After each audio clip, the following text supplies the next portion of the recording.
आम सहित अच्छा सरपंच कमलांग ग्राम पंचायत आप परिचय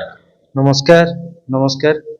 मो ना जितेंद्र कुमार बेहरा मु कमला ग्राम पंचायत सरपंच। तो कौन कहे आज्ञा आपण केते कौन आपणकर शिक्षागत योग्यता रही कौन पाठ पढ़ुले कहीं ये राजनीति को आसापे आप मन बढ़ेले कौन आपणकर उद्देश्य रहा? मो शिक्षागत योग्यता बीटेक मु मेकानिकल इंजीनियरिंग करुच्ची एवं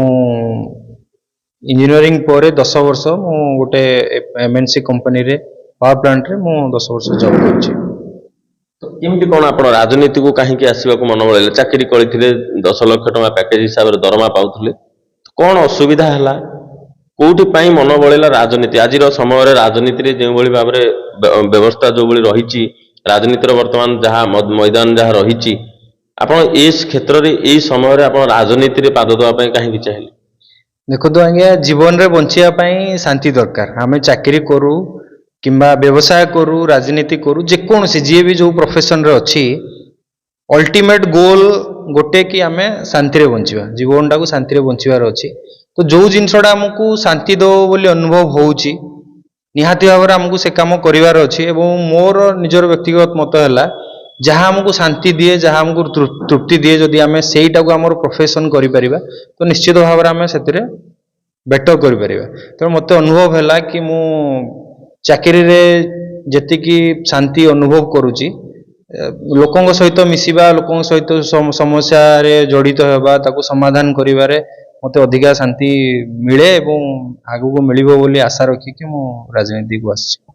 तो निश्चित भाव में जिते आप राजनीति को आसिले सरपंच पदवी को आसिले आपण ये सरपंच पदवी को आसला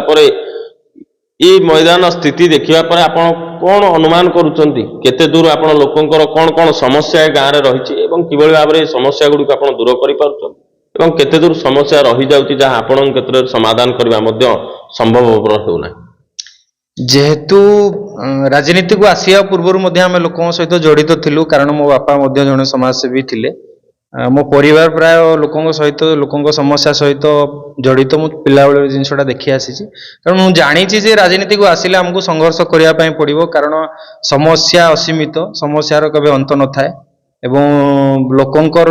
चाहिए भी तार केबे अंत न थाए सबु समय नुआ नुआ चैलेंजेस आम आगक आसे आज जो चैलेंजेस अच्छी दिन थिला लोक मैंने राशन कार्ड पाई हो भत्ताटे हो समस्या करुले आज आम अंचल प्रायतः से ही समस्या ना कि लोक मैंने खाइबा पीबार असुविधार सम्मुखीन होती किंतु वर्तमान परिस्थिति रे आम अंचल सबुठ बड़ समस्या है पानीय जल ता सहित परिवेश सुरक्षा एवं आमर मंदिर उन्नतिकरण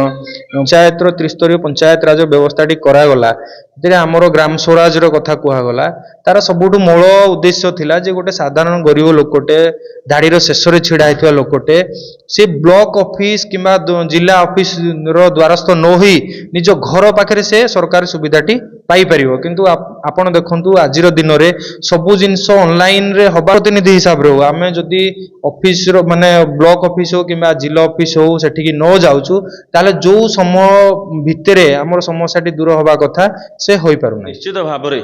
आमे आज सरपंचों सह आलोचना करुले सबुठारु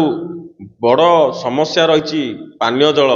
समस्या सरपंच हेले मध्य जो पीओ रोचंती पंचायत ऑफिसर तापर परवर्ती समय जेई रोचंती तापर बीडीओ रोचंती समस्त पाखक ये कौन प्रकार अभियोग धरिकी मध्य सरपंच जाइकी छिड़ा हेले मध्य ये सरकारी कर्मचारी माने कौन प्रकार कथा शुणुना ये प्रश्नवाची सृष्टि करुच्ची ढेंकानाल जिला ओडापड़ा ब्लॉक कमलांग पंचायत रे ये जो समस्या रही निश्चित भाव में आम जिलापाल को ये खबर प्रसारण माध्यम आम जनईदेवा चाहबू जे ये जो समस्या रही ये समस्या को तुरंत समाधान करा जाऊ किभली भाव में लोक माने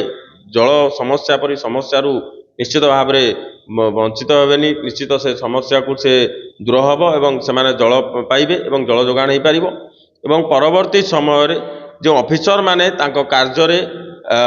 त्रुटि देखाउचंती एवं सेमानक ऊपर मध्य दृढ़ कार्यानुष्ठान मध्य नियंतु एवं सेमानक मध्य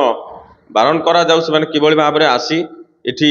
पंचायत रे रही पंचायत लोक मैंने क्यों आवास योजना किए गृह खंडे पाई पारु नाही सठिक भाव में इंदिरा आवास घर अच्छी विजु पक्का घर अच्छी राज्य सरकार विभिन्न योजना करिसंती गरीब लोक हिताधिकारी मानक पाई किंतु सबु बाट मारणा होउची ଏବଂ ସଠିକ୍ ଭାବରେ କେହି ପାଉନାହାନ୍ତି, ଯାହା ଉପରେ ଏହା ଉପରେ